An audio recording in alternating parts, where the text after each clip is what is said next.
Assalamualaikum dear subscribers, welcome to my YouTube channel, and if you are new on my channel then please subscribe it. In this video I will tell you about the history of Russia. I have chosen to discuss this topic because my upcoming video will be on Russia and Ukraine's ongoing crisis. रूस और Ukraine के दरमियान पैदा होने वाली कशीदगी और उन जंग की तरफ जाते हालात को समझने के लिए हमें रूस और यूक्रेन की तारीख मालूम होना ज़रूरी है. This video will definitely increase your knowledge. Going back into 9th century, we came to know that the Slavic people lived in Kievan Rus. Kiev was the capital of Kievan Rus. From here, Russians, Ukrainians and Belarusians drew their lineage.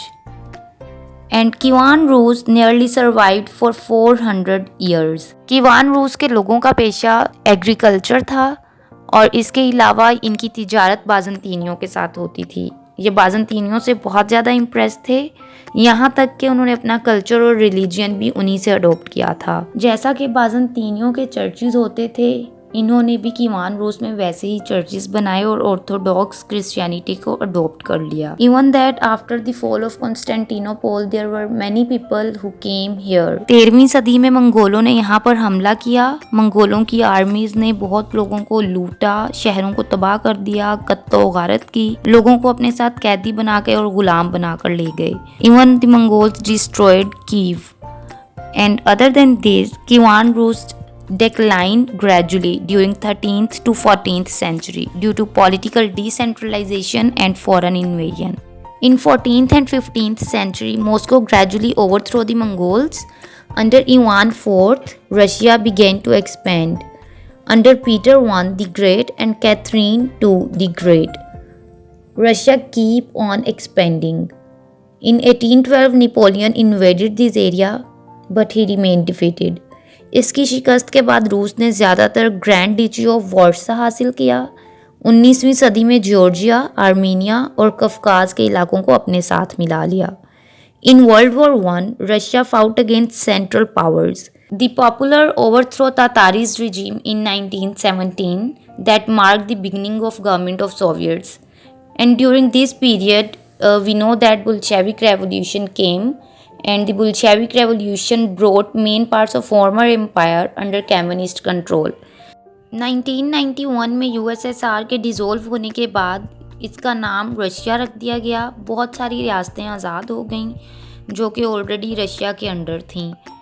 फिर 1990 की दहाई और इसके अलावा 21वीं सदी में काफ़ी सियासी और माशी मुश्किलात का सामना करना पड़ा रशिया को.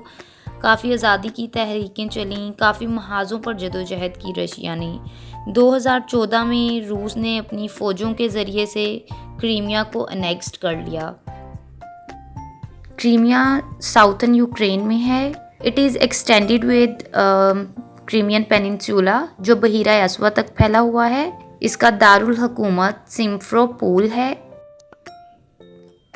6वीं सदी में कबल अज़ मसीह इसे यूनानियों ने आबाद किया था. 5वीं सदी में यहाँ पे बादशाही हुकूमत थी. ये रोम के ताबिया भी रहा है, कुछ बाज़ंतीनी सल्तनत के हिस्से में रहा. रूस ने 1783 में क्रीमिया पर कब्ज़ा किया था और क्रीमिया की जंग 1853 to 56 रही between Russia and the Ottoman Empire and some other central powers.